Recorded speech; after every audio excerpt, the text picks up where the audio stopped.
Silver में कहीं ना कहीं थोड़ा सा रिस्की है।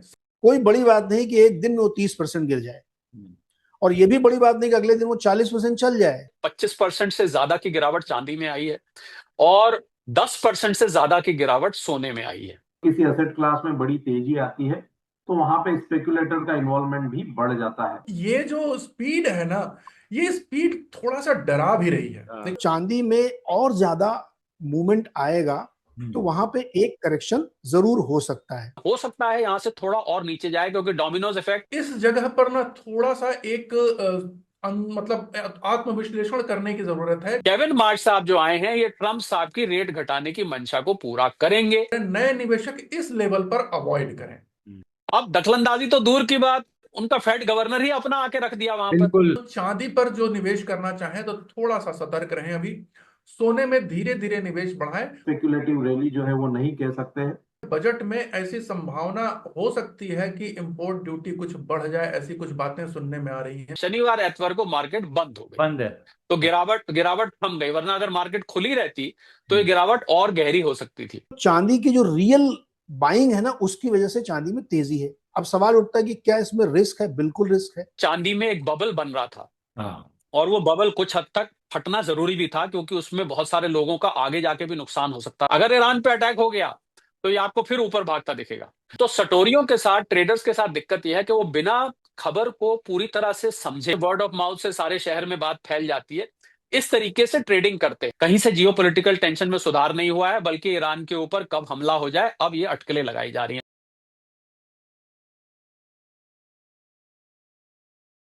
नमस्कार। रविवार की सुबह और बजट का दिन, आज बजट पेश होगा। क्या होगा सोने और चांदी को लेकर बजट में? क्या इंपोर्ट ड्यूटी बढ़ेगी घटेगी? इस पर भी सबकी निगाहें लगी हुई हैं। लेकिन इस बीच शुक्रवार को जब चांदी में और सोने में गिरावट आई, चांदी में तो बहुत बड़ी गिरावट आई, 1 लाख से ऊपर रेट कम हो गया। हिंदुस्तान में अगर हम बात करें तो बहुत बड़ी गिरावट थी, करीब 25% की। एक दिन में आने वाली ये 15 साल की सबसे बड़ी गिरावट थी। आपको हम दास स्वतंत्र पर और दास स्वतंत्र बाजार पर पिछले कुछ दिनों से लगातार आगाह कर रहे थे कि चांदी में एक बड़ी गिरावट आने वाली है, आ सकती है। यह भी कहा था कि 20 से 30% की गिरावट होगी, क्योंकि इस तरीके का अंदेशा बना हुआ था। और इस बीते हफ्ते में हमने 3 एक्सपर्ट से बात की थी, जिन तीनों ने यह कहा था कि एक बड़ी गिरावट चांदी में आ सकती है। तो इसीलिए हम आपको कहते हैं कि दास स्वतंत्र और दास स्वतंत्र बाजार के साथ आप बने रहिए। आपको आपके काम की जानकारियां मिलेंगी, और हमारे वीडियो बनाने का उद्देश्य केवल आपको जागरूक करना, आपको ज्यादा समझदार बनाना, तमाम बातें आपको बताना जिसके आधार पर सोने और चांदी के दाम चल रहे हैं या गिर रहे हैं। ये तमाम चीजें हमने आपको इस हफ्ते बताई थी। तो एक बार पहले आप इन तीनों एक्सपर्ट्स की बात सुनिए, जिनसे हमने इन बीते हफ्ते में बातचीत की थी। एकदम है, उसके कारण भी हमने अपने पहले वाले जो सेशन है उसमें हमने डिस्कशन किया हुआ है, तो लगभग हमने सारी बात की हुई है जी। तो उसमें मेन मुद्दा यही रहेगा कि देखिए सिल्वर में कहीं ना कहीं थोड़ा सा रिस्की है। सिल्वर को मैं कहूंगा, सिल्वर जिस जगह पर है, सिल्वर आज देखिए 4,09,800 का एमसीएक्स पर एग्जैक्ट हाई बनाया है। तो फिजिकल डिलीवरी तो उसकी 4,15,000 से 20,000 होना ही होना है। बिल्कुल। वो तो आपको कूचा मारने वाला रेट पड़ेगा। इवन सोने ने जो हमारा टारगेट था कि इस साल, ये समझ लीजिए हमारे 2026 एंड का टारगेट था कि 4 लाख तक चांदी चली जाएगी, ये तो जनवरी में इसने पूरा कर दिया। सोने का टारगेट 2026 के एंड तक हमने रखा था कि भाई 2 लाख तक पहुंच जाएगा। अभी ही 1,80,000 आज उसका हाई बना चुका है एमसीएक्स पर। फिजिकल उससे ज्यादा मिलेगा, 3-4 हजार ज्यादा मिलेगा। तो ये जो स्पीड है ना, ये स्पीड थोड़ा सा डरा भी रही है। देखिए हम फोमो, देखिए हमारी जिम्मेदारी बनती है, नैतिक जिम्मेदारी बनती है। बहुत से दर्शक हमको देखते हैं और आपके जो दर्शक हैं वो बहुत आप पर विश्वास करते हैं। तो उस नाते मैं ऐसा कुछ कहना चाहूंगा यहाँ पे ये कि अब इस जगह पर ना थोड़ा सा एक मतलब आत्मविश्लेषण करने की जरूरत है कि हमें फोमो में नहीं पड़ना है, ना ही हमने दर्शकों को फोमो के लिए इनिशिएट करना है या इंस्टिगेट करना है। थोड़ा सा अब सतर्क रहें और सावधानी से निवेश करें। नए निवेशक इस लेवल पर अवॉइड करें। सोना जो है ठीक है, देखिए सोना फिर भी थोड़ा लंबी अवधि के लिए ठीक है। चांदी बहुत वोलेटाइल है, तो चांदी पर जो निवेश करना चाहें तो थोड़ा सा सतर्क रहें। अभी सोने में धीरे धीरे निवेश बढ़ाएं। हाँ, करेक्शन पर उसको जरूर बढ़ाएं अभी थोड़ा सा, क्योंकि जहां तक हम एक दो दिन की बात रह गई है, बजट में ऐसी संभावना हो सकती है कि इंपोर्ट ड्यूटी कुछ बढ़ जाए, ऐसी कुछ बातें सुनने में आ रही हैं। ऐसा कुछ होता है तो भावों पर बहुत तेजी से एक शार्प प्रॉफिट बुकिंग आएगी इनके दोनों धातुओं में। तो उस चीज से जो है मैं आग्रह यही करूंगा कि अभी एक दो दिन में आप जोश में आकर के बड़ा अमाउंट इन्वेस्ट ना करें, थोड़ा सा सतर्क हो जाएं, बजट देख लें, बजट के बाद क्लैरिटी आ जाएगी टैक्सेशन वाली, उसके हिसाब से ज्यादा सही रहेगा कर। पिछले एक वर्ष से भी ज्यादा समय में अगर हम देखें तो चांदी में एक सस्टेनेबल रैली देखने को मिली है। तो अगर ये स्पेकुलेटिव मूव होता तो ये ट्रेंड सस्टेन नहीं होता। तो ये साफ तौर पर दिखाता है कि जो भी जो रैली है वो ब्रॉड बेस्ड फंडामेंटल के देखते हुए यहाँ आई है। लेकिन निश्चित रूप से जब किसी एसेट क्लास में बड़ी तेजी आती है तो वहां पे स्पेकुलेटर का इन्वॉल्वमेंट भी बढ़ जाता है। तो जो परसेंटेज है, अगर हम देखें यहाँ पे जो स्पेकुलेटिव मूव की बार बार बात की जाती है, तो जो परसेंटेज है स्पेकुलेटर का वो यहाँ पे फंडामेंटल के सामने कम नजर आता है। और उसी के चलते हम देख रहे हैं कि यहाँ पे इसको हम एक स्पेकुलेटिव रैली जो है वो नहीं कह सकते हैं। लेकिन निश्चित रूप से जिस गति से ये तेजी आई है तो थोड़ा कॉशियस रहने की जरूर जरूरत है। लेकिन रैली जो है वो फंडामेंटल ड्रिवन है, इसीलिए हम यहाँ पे इसको सस्टेन होते हुए भी देख रहे हैं। तो चांदी की जो रियल बाइंग है ना, उसकी वजह से चांदी में तेजी है। अब सवाल उठता है कि क्या इसमें रिस्क है? बिल्कुल रिस्क है, क्योंकि चांदी का जो बिहेवियर है वो सोने के मुकाबले ज्यादा उतार चढ़ाव वाला है। कोई बड़ी बात नहीं कि एक दिन में वो 30% गिर जाए, और ये भी बड़ी बात नहीं कि अगले दिन वो 40% चल जाए। दिवाली के बाद से हमने वही देखा, बिल्कुल देखा, कितनी तेजी से गिरा था और उतनी ही तेजी से, उससे दुगनी तेजी से वो ऊपर गया। तो ये चांदी का बिहेवियर है। इससे बिहेवियर को अब जब आप लंबे चार्ट में देखते हैं, बड़े पैटर्न में देखते हैं, तो एक संबंध होता था चांदी और सोने का। स्टैंडर्ड फार्मूला ये है कि सोने का जो भी भाव होगा उसका 2% भाव चांदी का होना चाहिए। बिल्कुल ठीक है, तो अगर चांदी आज गोल्ड 1.5 करोड़ रुपए किलो बिक रहा है, तो चांदी 3 लाख रुपए किलो बिकनी चाहिए। अब चांदी बिक रही है 3,70,000 रुपए किलो, लेकिन गोल्ड ने भी बढ़ाई कर ली ना, अब वो भी 5200 पहुंच गया है। तो अब गोल्ड जो है जो कैचअप कर रहा है, तो चांदी का जो बढ़ा हुआ भाव था वो जस्टिफाई हो रहा है, वरना 2% के बाद उसको नीचे आना चाहिए था, वहां से फिर एक्सुबरेंस हो जाता है। लेकिन अब सोने का दाम फिर बढ़ रहा है तो फिर चांदी सस्टेन कर रही है। तो ये तो हो गया टेक्निकल रीजन। नंबर 2, जब चांदी में और ज्यादा मूवमेंट आएगा तो वहां पे एक करेक्शन जरूर हो सकता है, और उस करेक्शन में 20-30% चांदी गिर भी सकती है। लेकिन उसके बाद वो करेक्शन के बाद फिर से ऊपर की तरफ जाने का एक रुझान हो सकता है, ये भी एकदम तय है। सो इस बात को बहुत ध्यान से लोगों को समझ लेना चाहिए कि सिल्वर की जो रैली है वो करेक्ट हो सकती है, बिल्कुल हो सकती है, 20-30% गिर सकता है, लेकिन वहां करेक्शन के बाद वो फिर से ऊपर की तरफ जा सकती है।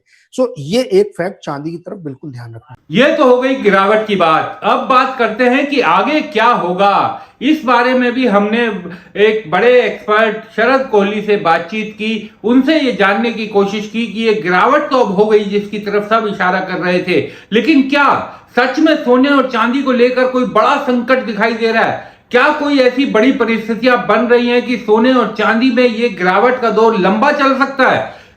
जवाब क्या है ये आप खुद सुनिए, लेकिन ये जवाब सुनना आपके लिए बहुत जरूरी है, क्योंकि शरद कोहली से भी हमने इसी हफ्ते बात की थी और उन्होंने साफ ये कहा है कि ये जो गिरावट है ये एक तात्कालिक गिरावट हो सकती है, क्योंकि सोने और चांदी में कोई ऐसा बड़ा कारण नहीं दिखाई दे रहा अंतर्राष्ट्रीय स्तर पर, जियोपॉलिटिकल कारण या फिर कोई बड़ी ऐसी कोई इकोनॉमिक गतिविधि नहीं दिख रही जिसके आधार पर यह कहा जा सके कि सोने और चांदी में अब उछाल का दौर चला गया।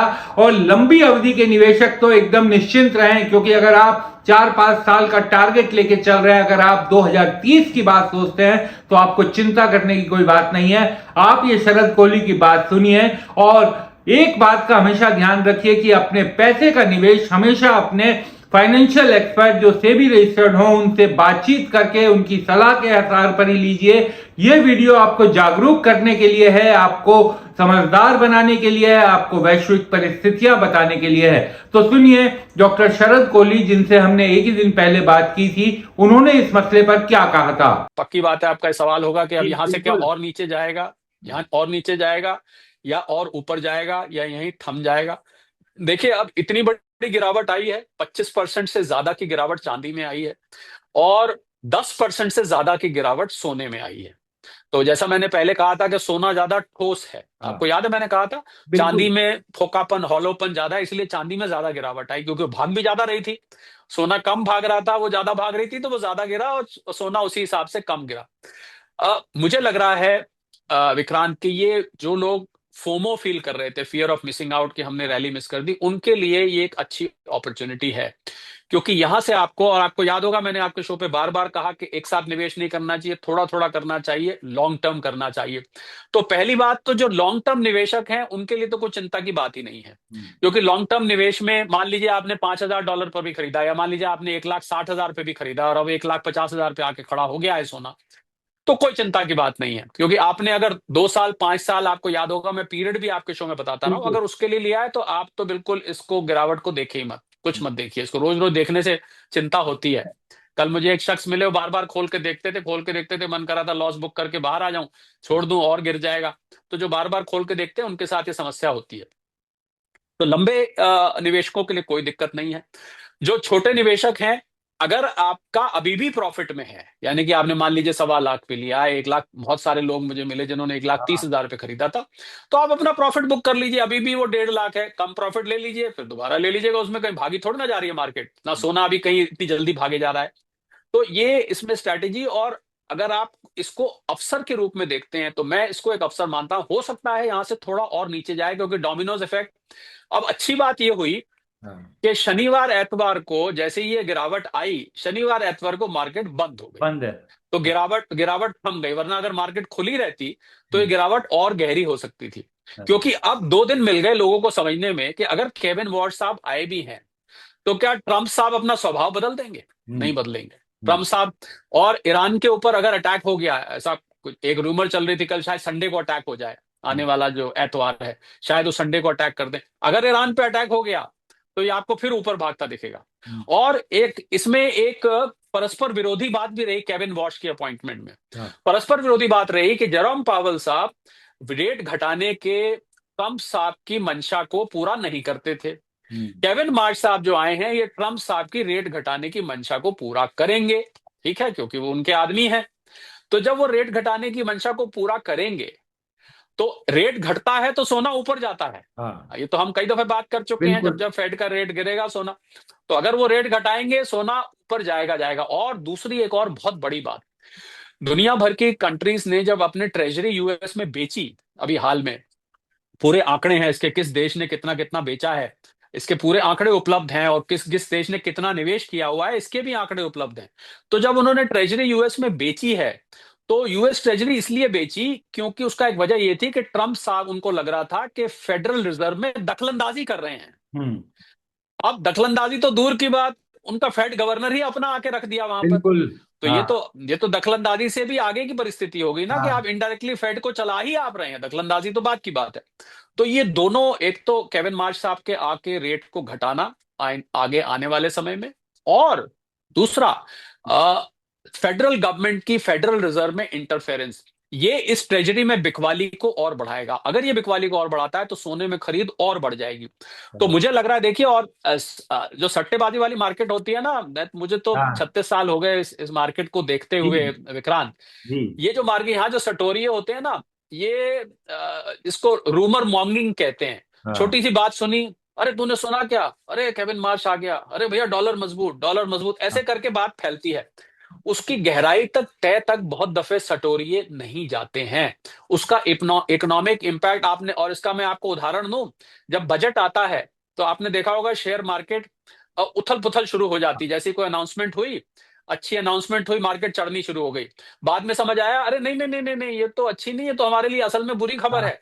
फिर उसके बाद जब पूरी समझ के फिर मार्केट नीचे आती है। और इसका उल्टा भी होता है, आपको लगा बुरी खबर है, मार्केट गिरने लगी, पर जब उसमें गहराई से समझने की कोशिश करी तो फिर मार्केट चढ़ने लग जाती है। तो सटोरियों के साथ, ट्रेडर्स के साथ दिक्कत यह है कि वो बिना खबर को पूरी तरह से समझे, हियर एंड से एक तरह से जैसे वर्ड ऑफ माउथ से सारे शहर में बात फैल जाती है, इस तरीके से ट्रेडिंग करते हैं। तो ये मुझे काफी हद तक वो दिखाई दे रहा है, खासकर सोने के मामले में कहूंगा। देखिए, चांदी के मामले में मैं नहीं कहूंगा कोई, चांदी में एक बबल बन रहा था, और वो बबल कुछ हद तक फटना जरूरी भी था, क्योंकि उसमें बहुत सारे लोगों का आगे जाके भी नुकसान हो सकता था और ज्यादा। और सट्टेबाजी उसमें बहुत ज्यादा हो रही थी, इतनी ज्यादा हो रही थी कि आप कल्पना भी नहीं कर सकते कि कितनी सट्टेबाजी हो रही थी। तो मुझे लगता है कि ये जो मसला है ये टेम्परेरी है, क्योंकि जियोपॉलिटिकल टेंशंस कहीं सुधरी नहीं है। फिर हम आते हैं उन फैक्टर्स पे जो फैक्टर सोने और चांदी को ऊपर चढ़ाते हैं, जिसकी मैं अक्सर चर्चा करता रहता हूं। कहीं से जियोपॉलिटिकल टेंशन में सुधार नहीं हुआ है, बल्कि ईरान के ऊपर कब हमला हो जाए अब ये अटकलें लगाई जा रही हैं, नंबर 1। नंबर 2, फेड के रेट्स उल्टा कम होंगे केविन मार्श साहब के आने से, नंबर 2। नंबर 3, अगर आप डॉलर, सबसे बड़ी बात बोलने जा रहा हूं, अगर आप डॉलर को आर्टिफिशियली, ध्यान दीजिएगा, अगर आप डॉलर को आर्टिफिशियली उसकी कीमत ऊपर रखने की कोशिश करते हैं तो आप ज्यादा दिन तक ये नहीं कर सकते हैं, क्योंकि इवेंचुअली मार्केट फंडामेंटल्स पे चलती है। कुछ कदम उठा के आप डॉलर को पंप कर सकते हैं, ठीक उसी प्रकार जिस तरह मैंने बताया था वॉल स्ट्रीट में शेयर मार्केट को इस टाइम अमेरिका में पंप किया जा रहा है, उसमें पैसा लगाया जा रहा है, जिससे कि ऐसा लगे कि अर्थव्यवस्था बहुत अच्छी चल रही है। तो हकीकत यह है कि अमेरिकी अर्थव्यवस्था अच्छी नहीं है। इन सब चीजों को करके जो लॉबी है पूरी वहां पर एडमिनिस्ट्रेशन की, वो किसी तरह डॉलर को ऊपर रखने की कोशिश कर रही है। पर ये कब तक कोशिश कर लेगी? ये कोशिश उनकी नेचुरल प्रोसेस में कामयाब नहीं होने वाली, आर्टिफिशियली तो कामयाब हो जाती है कुछ समय के लिए। इसलिए वो फैक्टर भी, डॉलर की कमजोरी, हालांकि डॉलर मजबूती की वजह से ये गिरावट आई है, पर एक अंग्रेजी में शब्द होता है विक्रांत, उसको बोलते हैं intrinsic strength. Intrinsic strength dollar की कमजोर होती जा रही है, यानी कि उसकी आंतरिक शक्ति जो है वो कम होती जा रही है, और आगे आगे और कम होगी, क्योंकि ब्रिक्स देशों ने आपस में लेन देन के लिए सीबीडीसी के वर्चुअल फिनटेक नेटवर्क का इस्तेमाल करना शुरू कर दिया है। तो डॉलर को जबरदस्ती दादागिरी दिखवाएंगे तो जबरदस्ती दादागिरी ज्यादा दिन नहीं चलेगी, तो इसलिए ये गिरावट आई है। मुझे लगता है बिल्कुल लोगों को कोई पैनिक करने की इसमें बिल्कुल भी जरूरत नहीं है। आप लंबे वक्त के, मैं ज्यादातर लंबे वक्त के लोगों के लिए ज्यादा बोलता हूं, जो लंबे वक्त के लिए निवेशक रहते हैं, मैं छोटे ट्रेडर्स के लिए कम बोलता हूं। लंबे वक्त के लिए बिल्कुल कोई प्रॉब्लम नहीं है, सोना आज भी सोना है और चांदी भी पूरी तरह से चमक रही है, कोई बदलाव नहीं आया है किसी चीज में। कोई ये सिर्फ हियर एंड से ऐसा होगा तो ऐसा होगा, ऐसा हुआ तो ऐसा होगा, ऐसा होगा तो फिर ये होगा, ये सब इस आधार पर ये आया है। वीकेंड आ गया है, वीकेंड आके डाइजेस्ट करने दीजिए, हो सकता है थोड़ी बहुत और करेक्शन आए, पर मैं इसको, जिन लोगों ने ये बस मिस कर दी थी उनके लिए एक निवेश की अपॉर्चुनिटी मानता हूं। आप अगर एसआईपी कर रहे हैं मेरे कहने से, हालांकि अपने निवेश सलाहकार से सलाह लेके करिए, इन्वेस्टमेंट एडवाइजर से करिए, पर अगर आप इस विश्लेषण के द्वारा ऐसा आप करते हैं तो मैं समझता हूं ये एक अच्छा लेवल है आपके लिए एंटर करने का। परंतु अगर आप लंबे वक्त के यात्री हैं, तभी मैं ये बात कहना चाहूंगा।